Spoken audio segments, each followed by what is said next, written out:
السياحة عندنا هتبقى اكسترا، تحفة معمارية فنية هتجذب أكتر من 5 مليون سايح خلال السنة. وهنا بكلمك عن مهد الحضارة المصرية، وهو المتحف المصري الكبير واللي بيجمع بين الخيال والفكر والإبداع، كل ده في تصميم معماري واحد. وانت داخل المتحف المصري الكبير هتدخل من الساحة الرئيسية، وهي ميدان المسلة واللي بتوصل لمساحتها ل 27,000 متر، وده عشان بعدها تشوف المظهر المهيب جدا وهو حائط الأهرامات. المتحف مساحته بتوصل ل 117 فدان بتكلفة 550 مليون دولار، وبيعتبر المتحف معرض تراثي هايل لأنه بيضم 100,000 قطعة أثرية. المتحف مصمم ب3 قاعات رئيسية فيها 12 قاعة داخلية، وده جنب قاعة الدرك العظيم، وقاعتين للملك توت عنخ آمون واللي بيتعرض فيها مقتنيات الملك الذهبي بالكامل، وده في مساحة 7,000 متر واللي وصل عددها ل 5,300 قطعة. ومن أهم القطع الأثرية دي القناع الذهبي وكرسي العرش، ده غير بقى انه بيتم تجميع كل المقتنيات دي من متاحف مختلفة، وده في شرم الشيخ والغردقة، وده عشان تتعرض في افتتاح المتحف المصري الكبير. ده كمان لأول مرة هيتعرض مركبتين للملك خوفو، وده جوه متحف مراكب الملك خوفو واللي موجودة جوه المتحف المصري الكبير، وهتبقى تجربة مختلفة شوية لأنك هتشوف المركبة الأولى كاملة متجمعة قدامك ومعروضة، والتانية هتشوفها وهي بتتجمع وبتترمم قدامك. فكرة المتحف المصري الكبير بدأت أصلا في تسعينيات القرن اللي فات، لكن سنة 2002 بدأ التأسيس للمشروع ده. والحقيقة ان المتحف هيبقى مميز جدا، وده لوجوده في موقع بيطل على الأهرامات. وأما التصميم اللي اتعمل بيه المتحف اعتمد على ان إشعة الشمس المتعامدة على الأهرامات ال3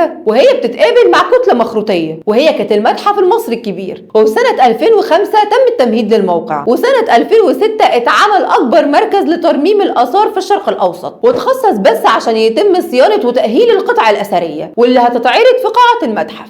المتحف المصري الكبير يعتبر من أهم وأعظم إنجازات مصر الحديثة، واتعمل عشان يبقى صرح حضاري وترفيهي وثقافي عالمي، وعشان كمان يكون الوجهة الأولى لأي حد مهتم بالتراث الثقافي المصري القديم، واللي بيعتبر أكبر متحف في العالم بيحكي قصة تاريخ الحضارة المصرية القديمة.